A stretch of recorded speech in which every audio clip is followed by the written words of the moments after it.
Salut la compagnie, c'est Jules Melon, et aujourd'hui, dans un Procédé Critique, de retour dans ma Melon Mobile, comme l'a si justement surnommé l'ami le geek du cinéma, pour vous parler d'un film d'animation français sorti hier en salle, mais aujourd'hui pour moi, parce que tel que vous voyez, je fais cette vidéo à la sortie du cinéma, mais trop tard pour la poster, donc je la poste le lendemain, aujourd'hui pour vous. Enfin, vous avez compris, c'est compliqué, on s'en fiche de toute façon.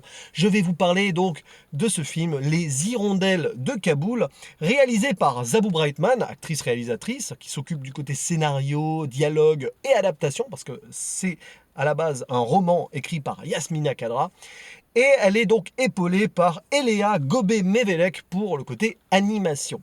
Et j'avais envie de voir ce film qui s'annonçait assez sombre quand même, vu le sujet traité. D'ailleurs, attention, ce n'est pas un film pour enfants, c'est pas parce qu'il y a marqué animation dessus qu'il faut amener ses gosses. Non, non, non, c'est un film pour adultes. C'est vraiment grave comme thème abordé ici. Et au casting, au niveau des voix, des acteurs et actrices francophones, qu'on voit d'habitude dans des films tels que Iyam Abbas, Zita Hanroth, Swan Arlo, Simon Abkarian, le regretté Jean-Claude Derré qui est mort en fin 2016, donc je ne sais pas comment ça s'est passé, si le film a mis du temps à se mettre en place, mais quand même, ça fait presque 3 ans qu'il est décédé et il apparaît donc au niveau de la voix dans le film, et aussi un petit rôle pour Michel Jonas, hein, vous savez, ce chanteur de jazz. Bon bref, je sais pas pourquoi je dis ça, il fait pas que... Enfin, oui, chanteur de jazz, mais chanteur variété française aussi, hein, fatalement. Pour un film, donc je le disais, à la thématique très grave, sombre, politique, puisqu'on est à la fin des années 90 en Afghanistan, dans la ville de Kaboul, sous le régime des talibans, où tout est, on va dire, en ruine et mené d'une main de fer par des gens qui cloîtrent les femmes chez eux ou sous une sorte de burqa. Alors, ça s'appelle pas une burqa dans le film, j'ai pas le nom exact, mais bon, c'est tout comme. Donc, avec un régime islamiste très liberticide. Et donc, on va croiser le destin de plusieurs habitants de la ville de Kaboul qui vont se remettre en question ou remettre en question plus ou moins directement ce régime et être épris d'une certaine liberté, d'un sentiment d'ailleurs ou de nostalgie d'un passé qui lui était plus libre et qui donc vont peut-être essayer de faire bouger les choses. Alors on suit des personnages tels qu'un jeune couple, Mohsen et Zunaira, voilà, qui ont pour projet d'être professeurs de fac. Mais bon, il n'y a plus vraiment de fac, il n'y a que des écoles coraniques malheureusement dans ce régime totalitaire. Et d'un autre côté, vous avez un gardien de prison qui s'appelle Atik, qui est normalement donc soumis à l'État, mais qui commence à avoir quelques, on va dire, prises de conscience, d'autant plus que sa femme, qui s'appelle Moussarat, est grièvement malade, elle est en phase terminale d'un cancer, et du coup il ouvre les yeux et se dit que voilà. Et on peut aussi rajouter un autre personnage qui s'appelle Nazish, je crois, donc doublé par le regretté Jean-Claude Derré, qui est un ancien mollah local qui depuis est à la retraite et il est un petit peu à l'écart, lui aussi rêve d'ailleurs. Alors, c'est intéressant parce que ça fait poser des questions sur une époque qui est censée être plus ou moins révolue, mais pas vraiment. Je ne sais pas trop là, hein, je ne suis pas spécialiste en géopolitique au niveau de l'Afghanistan, mais il faut savoir que c'est un pays qui a beaucoup souffert de certaines guerres, notamment à l'époque de la guerre froide entre l'URSS et les États-Unis. Les États-Unis ont libéré l'Afghanistan de l'URSS. Je vous renvoie au film Rambo 3 dont j'ai parlé il n'y a pas longtemps. Et après, plus ou moins directement, ça je ne vais pas porter de jugement ici, ils ont facilité l'installation de régimes islamistes et donc de talibans, etc., machin, tout ça. Bref, ici, c'est à l'époque donc où les talibans étaient en place, quelques années à peine avant le 11 septembre. Ça se passe en 1998, on le sait, parce qu'à un moment, il y a des jeunes qui écoutent la radio, la Coupe du Monde avec Zidane et tout, voilà, vous pouvez recontextualiser le truc. D'ailleurs, on voit la jeunesse aussi dans ce film qui est un petit peu centrale à la lutte de ces hommes, parce que pour une nouvelle liberté pour ces jeunes-là. Bref, et donc il va se passer des trucs. Alors, je vais pas aller plus loin dans le scénario.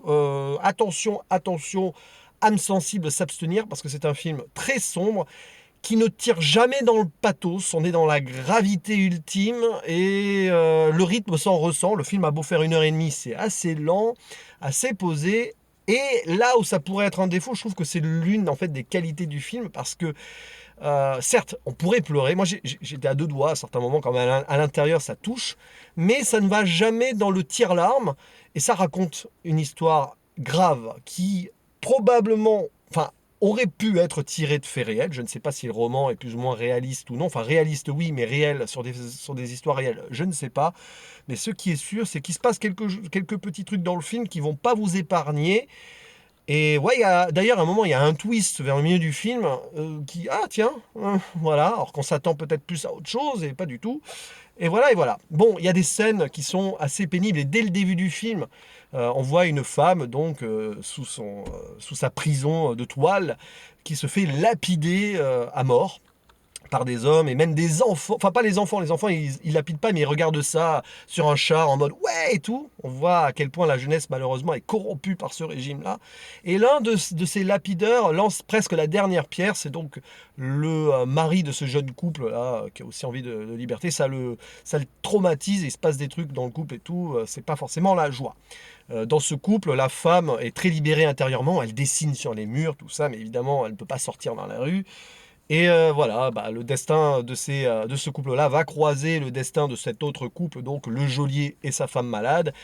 Et vont-ils pouvoir mettre à bien leur envie potentielle de libération, et peut-être pas de la même manière, ça, je n'en dis pas plus, il faut aller voir le film pour s'en rendre compte. Et d'ailleurs, je vous le dis, allez le voir, parce que c'est quand même un petit bijou d'animation. Dans le scénario, dans la gravité, c'est assez juste, c'est pas tout le temps ultimement parfait. Il y a quelques petits trucs qui sont assez cousus de fil blanc, voilà, machin. Bon, mais ça n'épargne rien, donc voilà, moi je trouve ça bien quand même. Et puis il y a surtout cette animation-là qui va pas forcément attirer le regard de tout le monde, mais moi j'aime bien, un peu old school, au crayon, très crayonné, un peu pastel, avec des traits assez, on va dire épais, pas grossier parce que ça serait plutôt péjoratif, mais épais et tout. Et j'aime bien parce qu'on est vraiment aux antipodes des animations très réalistes 3D qu'on peut voir et qui parfois me sortent un petit peu des yeux. Par exemple, là, ce remake de Senseiya sur Netflix, dont je n'ai rien vu, mais les trailers en suffisent pour me dire nope, c'est pas pour moi. Là, on est vraiment sur du 2D très crayon, très. Voilà, mais avec des détails quand même, il y a des beaux petits détails. Bon, bah évidemment, le film s'appelle Les Hirondelles de Kaboul, donc au moment on voit des hirondelles et tout. Et si vous vous demandez pourquoi ce film s'appelle Les Hirondelles de Kaboul, bah parce que hirondelle égale oiseau de liberté, quoi. L'oiseau qui amène le printemps, et printemps égale envie d'évasion, de liberté, tout ça, machin. Évidemment, bon, on aurait pu faire peut-être plus subtil dans la métaphore ou l'allégorie ici, mais je trouve que c'est un joli titre, poétique, à l'image d'un film qui l'est aussi, mais qui est vraiment aussi placé sur une sorte de réalisme froid qui ne te laisse pas du tout de marbre. Et quand tu sors de là, comme c'est le cas, là, je suis sorti de cette séance il y a une vingtaine de minutes, et ben, ça te fait réfléchir. Un peu à l'image de ce film sorti l'été dernier, enfin l'été 2018, Parvana, une enfance en Afghanistan, dans le même contexte, avec des talibans et tout, une jeune fille qui doit se déguiser en garçon, tout ça. C'est le même genre de film, un peu politique, qui fait réfléchir donc sur, on va dire, la destinée d'un peuple, et aussi sur la condition des femmes, parce que voici un film profondément féministe aussi, notamment avec ce personnage Zunaira, qui est voilà, assez engagé, et enfin engagé, elle aimerait l'être en tout cas.